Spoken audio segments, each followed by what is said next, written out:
दिल्ली के 7 सिकंदर 12 मई को दिल्ली की 7 सीटों के लिए मतदान है। दिल्ली की तीनों बड़ी पार्टीज ने अपने अपने उम्मीदवारों के साथ एड़ी चोटी का जोर लगा दिया है। हालांकि तीनों ही पार्टियां जीत के बड़े बड़े दावे कर रही हैं, लेकिन दिल्ली की जनता क्या चाहती है, दिल्ली के दिल में क्या है, ये जानने के लिए इंडिया न्यूज की टीम उतरी है दिल्ली के सभी 7 लोकसभा सीटों पर, जहां सीधे जनता बताएगी अपने मन की बात। और इस मन की बात को जानने के लिए, टटोलने के लिए इंडिया न्यूज के 7 पत्रकार इस वक्त मैदान में मौजूद हैं, जिनमें से माफ कीजिएगा 6 मेरे साथ जुड़ गए हैं। 6 में से अजीत श्रीवास्तव मेरे साथ नॉर्थ ईस्ट दिल्ली से जुड़े हैं, पुलकित नागर न्यू दिल्ली से हैं, सब्यसाची नॉर्थ वेस्ट दिल्ली से मेरे साथ हैं, मनोहर केसरी वेस्ट दिल्ली में मौजूद हैं, श्रेया चैटर्जी साउथ दिल्ली में मौजूद हैं और अरुण धंता चांदनी चौक में मौजूद हैं।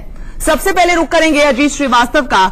अजीत, आपसे सीधा सवाल जो आप जनता के बीच लेके जाइए कि 2014 में जब उन्होंने अपने लिए 7 योद्धा चुने थे, 7 कैंडिडेट्स चुने थे दिल्ली ने, तब उनके मसले क्या थे और आज उनके मसाइल कितना बदले हैं?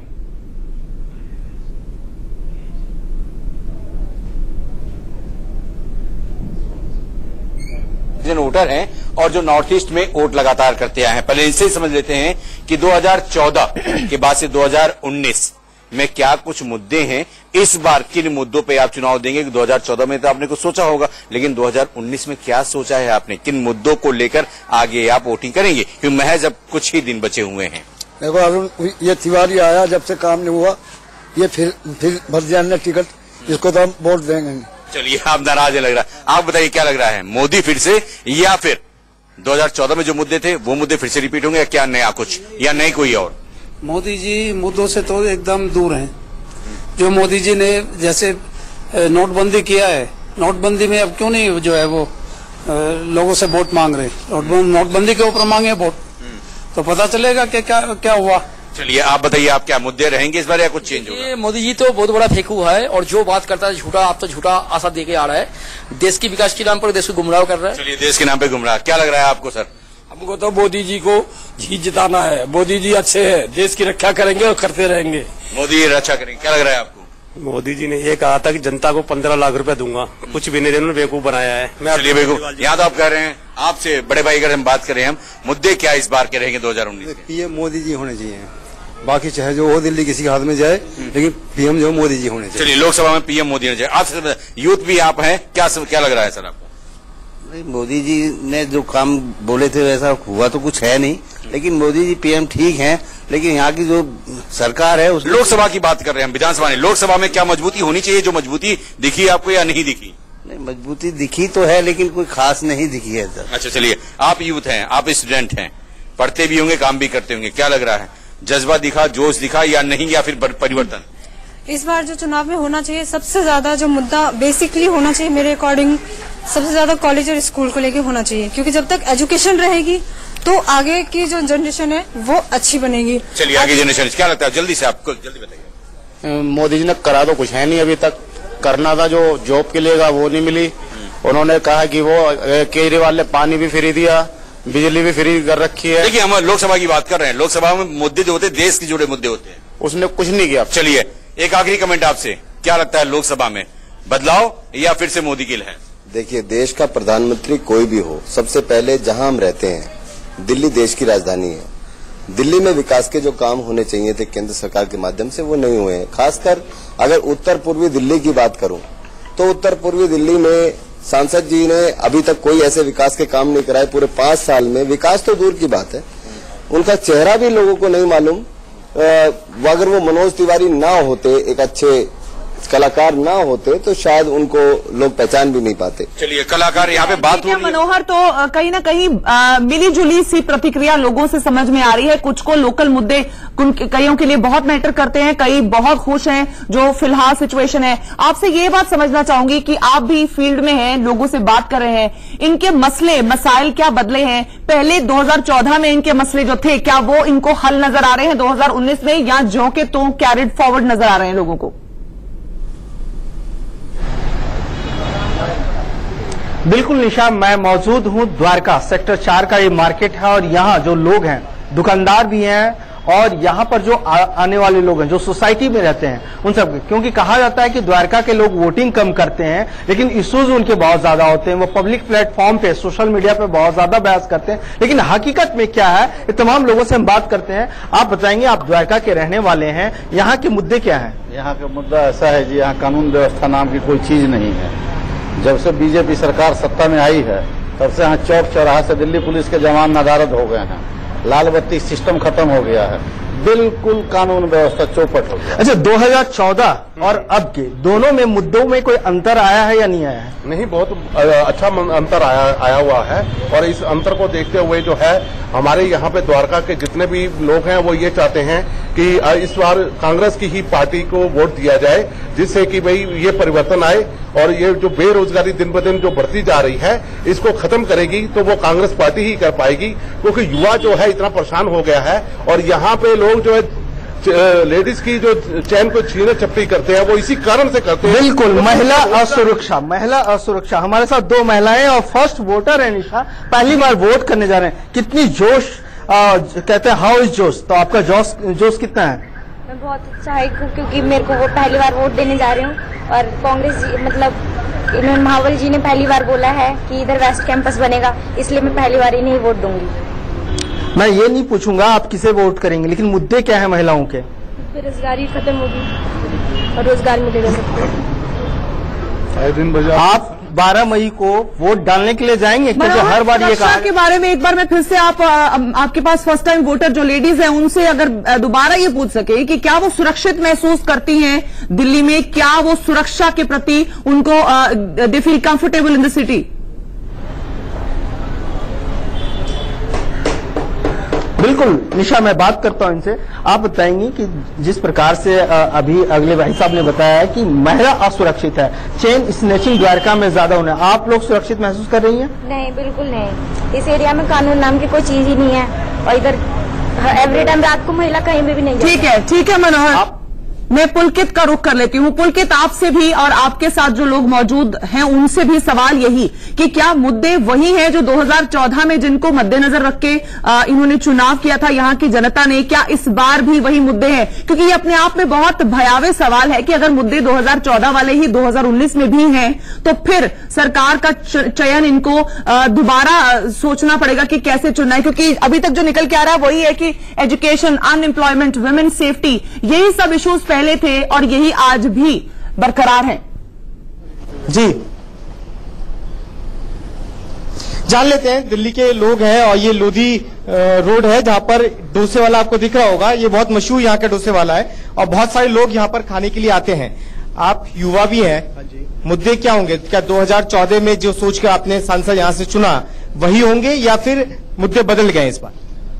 इस बार मुद्दे बदल चुके हैं और जो मैं चाहता हूं बीजेपी गवर्नमेंट ही है, क्योंकि पहले जो मुद्दे चल रहे थे और जो काफी हद से मुद्दे चेंज हो गए हैं, काफी हमने चेंजेस देखे हैं, चाहे वो जीएसटी के हो, चाहे वो नोटबंदी हो, चाहे वो हमारे आप नेशनल इश्यूज के आधार पर दिल्ली के अंदर वोट डालने वाले? बिल्कुल जी, दिल्ली की अपनी भी तो बहुत सारी समस्याएं तो उसको तो स्टेट गवर्नमेंट वगैरह जो देखेंगी समस्या है वो हमारी खुद की समस्याएं भी हैं, ये पहले भी समस्या थी, अब समस्या अभी भी समस्याएं हैं, बट जो हमने प्रैक्टिकल देखा है, जो हमारे जवान बैठे हुए हैं उनको देख के तो हमें तो एक ही गवर्नमेंट समझ आती है जो है बीजेपी, हम तो उसी को वोट डालेंगे जी, साफ सी बात है। अच्छा, वोट देशभक्ति पे जा रहा है? देशभक्ति पे जा रहा, हो ही जाएगा। चलिए, और आपको कुछ और तस्वीरें यहाँ की मैं दिखा देता हूँ। यहाँ पर बहुत सारे लोग आपको मिल जाएंगे जो यहाँ पहुंचे हुए हैं और डोसे का आनंद उठा रहे हैं। आप दिल्ली में वोट करते हैं क्या? हाँ जी। क्या सोचकर, क्या मुद्दे पर और किस तरीके का नेता चुनेंगे? मोदी जैसा। अच्छा, मोदी को हम पसंद करते हैं। दिल्ली के अपने भी तो इश्यूज हैं बहुत सारे, पानी की दिक्कत है, बिजली की भी कुछ इलाकों में, सड़क की, ट्रैफिक की, पॉल्यूशन की, ये मुद्दे नहीं होंगे क्या आपके लिए? हाँ, ये मुद्दे होंगे। वैसे केजरीवाल जी ने बहुत अच्छे काम किए, लेकिन कुछ हद तक अब वो गठबंधन के चक्कर में ना वो फंस गए। हाँ। इस कारण से हम, तो आपको ये अच्छा नहीं लगा क्या कि वो गठबंधन? नहीं, जब अकेले ठीक है पुलकित, तो कहीं ना कहीं मिक्स्ड रिएक्शंस ही, मिक्स्ड मिली जुली राय ही लोगों की निकल कर सामने आ रही है। कुछ लोग केजरीवाल से नाराज और कुछ लोग खुश नजर आ रहे हैं। तो वाकई जनता ही तय करेगी कि उनको अपने कैंडिडेट्स कौन से चाहिए, कौन चाहते हैं कि उनका रिप्रेजेंटेशन वो पार्लियामेंट करे, उनका हक भी बनता है। आप हमारे साथ इसी तरह जुड़े रहिएगा। फिलहाल ये छोटे से ब्रेक के लिए रुकेंगे, वापस आएंगे तो दिल्ली की बाकी सीट्स का रुख करेंगे। सीधा रुक करते हैं नॉर्थ ईस्ट दिल्ली का, जहां प्रियंका गांधी वाड्रा इस वक्त शीला दीक्षित के लिए रोड शो करती नजर आ रही हैं, उनके लिए कैंपेनिंग में जुटी हैं।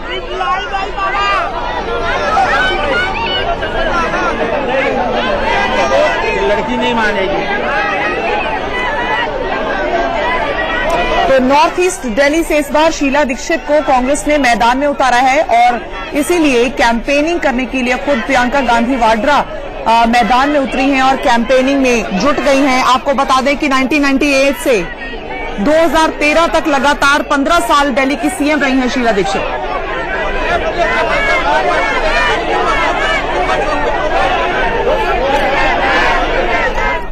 दिल्ली के साथ सिकंदर कौन, इसी को समझने और जानने के लिए हमारे 7 सहयोगी 7 रिपोर्टर इस वक्त मैदान जंग में हैं। जी हां, 7 सिकंदर दिल्ली के कौन होंगे? मेरे 7 सहयोगी आपको बता देती हूं, मेरे साथ इस वक्त जुड़ गए हैं। अजीत श्रीवास्तव नॉर्थ ईस्ट दिल्ली से हैं, पुलकित नागर न्यू दिल्ली से जुड़े हैं, सब्यसाची नॉर्थ वेस्ट दिल्ली से हमारे साथ है, मनोहर केसरी वेस्ट दिल्ली से, श्रेया चैटर्जी साउथ दिल्ली से हमारे साथ है, अरुण धंता चांदनी चौक में है और देव कोटक ईस्ट दिल्ली में हमारे साथ हमारे 7 सहयोगी मौजूद है। सबसे पहले श्रेया के पास चलती हूं। श्रेया, आप जिस कॉन्स्टिट्यूएंसी में मौजूद है वहां से सेलिब्रिटी कॉन्टेस्ट कर रहे हैं इलेक्शन कांग्रेस के लिए, किस तरह का, क्या विजेंद्र का मैजिक चल पा रहा है जनता के बीच? क्या कहती है जनता? हाँ जी हाँ, बिल्कुल। कहीं ना कहीं हम लोग देख रहे हैं कि इस बार भी इलेक्शन में जो सेलिब्रिटी स्टार्स को ले आके कैंपेनिंग वो दोनों पार्टीज की तरफ से हो रही है, जहां की हम लोगों ने कांग्रेस में भी देखा कि विजेंद्र सिंह को कॉन्टेस्ट किया गया है। कहीं ना कहीं वो वोट जो कास्ट डिविसिव पॉलिटिक्स के ऊपर चलती है उसको कट करने के लिए भी कांग्रेस ने फील्ड किया। अभी हम मौजूद है पंचशील बिहार के कॉलोनी में और इधर लोगों से पूछेंगे कि वो इस बार जो वोट डालेंगे चुनाव में किस मुद्दे को नजर रखते हुए वो वोट डालेंगे। आप सब जब इस बार वोट डालने जाओगे, 12 तारीख को वोट है दिल्ली में, किस मुद्दे को नजर रख? सबसे पहला मुद्दा मैम राष्ट्रवाद का है, दूसरा मुद्दा विकास का। मैं तो मोदी जी को देखकर वोट डालने जाऊंगा। बिजली पानी जी, मोदी जी। भ्रष्टाचार के खिलाफ। भ्रष्टाचार और वो बिजली पानी। बिजली के लिए ज्यादा परेशानी। पानी और बिजली के 2 महत्वपूर्ण मुद्दे हैं। देखिए, राष्ट्रवाद बहुत महत्वपूर्ण मुद्दा है। तो कहीं ना कहीं इधर के लोग राष्ट्रवाद, पीएम फेस और विकास, इस मुद्दे को नजर रखते हुए ये इस चुनाव में वोट डालने के बारे में सोच रहे हैं और ये पंचशील बिहार कॉलोनी की लोगों की बयान है। ठीक है श्रेया। सब्यसाची मेरे सहयोगी मेरे साथ मौजूद है, उनसे भी बात कर लेते हैं। सब्यसाची, जिस कॉन्स्टिट्यूएंसी में आप है वहां से भी एक सेलिब्रिटी प्रत्याशी बीजेपी ने मैदान में उतारे हैं, हंसराज हंस वहां से कॉन्टेस्ट कर रहे हैं। क्या उनका स्टार मैजिक चलेगा या लोग मुद्दों की बात कर रहे हैं?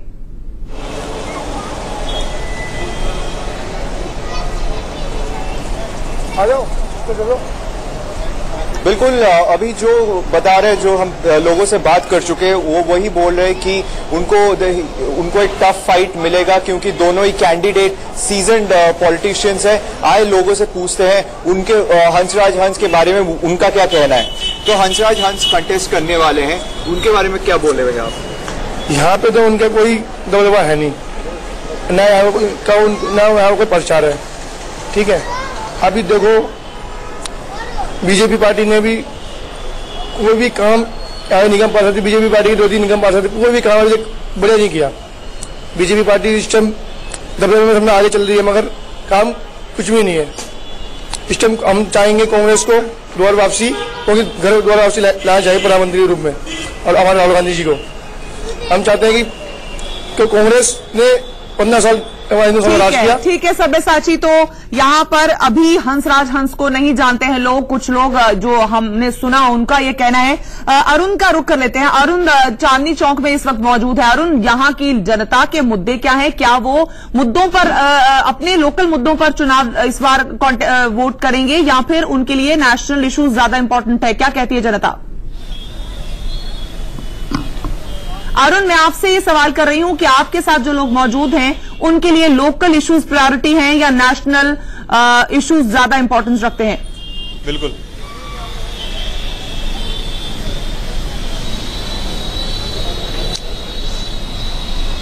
जी बिल्कुल, देखिए इस समय मैं चांदनी चौक में हूँ और ये जो एक कॉन्टेस्ट है इस बार चांदनी चौक में, ये 3 साइडेड कॉन्टेस्ट है। इसमें हर्षवर्धन आपके एक तरफ है और आपके जेपी अग्रवाल जो एक लंबे समय के बाद वापसी कर रहे हैं चांदनी चौक में, वो है, और उसके बाद पंकज गुप्ता आम आदमी पार्टी के। आइए सीधा चलते हैं, जो लोग हमारे साथ इस समय जुड़े हैं चांदनी चौक, उनसे पूछते हैं कि आखिर चांदनी चौक में लोगों के इश्यूज क्या है जिसको लेकर वो वोट करेंगे। आप सबसे पहले जानना चाहूंगा सर, आपके लिए चांदनी चौक में क्या अहम इश्यूज है जिसको लेकर आप लोग वोट करेंगे? मुद्दे क्या है इस बार चांदनी चौक के लोगों के लिए? सर मुद्दे ये हैं कि सबसे पहले बेरोजगारी खत्म हो देश की, यहाँ युवाओं की बेरोजगारी का सबसे बड़ा मामला है कि युवा सबसे ज्यादा बेरोजगार हैं। अच्छा। काम की कमी है, नौकरी की कमियां हैं, यही मुद्दे हैं। और यहाँ पर बदला है वैसे चांदनी चौक में पिछले 5 सालों में? बदला क्या है सर, बस यही है कि ठीक है, आपसे पूछना चाहूंगा सर, आपके लिए क्या अहम इश्यूज हैं इस तो बार? कहीं ना कहीं बिजली, पानी, सड़क सुरक्षा, बेरोजगारी, एजुकेशन, हेल्थ, पोल्यूशन, ये सब मुद्दे हैं जो दिल्ली वासियों को झेलने पड़ते हैं। दिल्ली के 7 सिकंदर कौन होंगे, इसको बताने के लिए मेरे 7 सहयोगी अजीत, पुलकित, सब्यसाची, मनोहर, श्रेया, अरुण, देव, ये 7 सिकंदर इंडिया न्यूज के हमारे साथ जुड़े थे। बहुत बहुत शुक्रिया हमें ये पूरी जानकारी हम तक पहुंचाने के लिए, जनता क्या सोचती है हम तक पहुंचाने के लिए। इसी के साथ यहाँ रुकेंगे एक ब्रेक के लिए, जल्द लौटेंगे।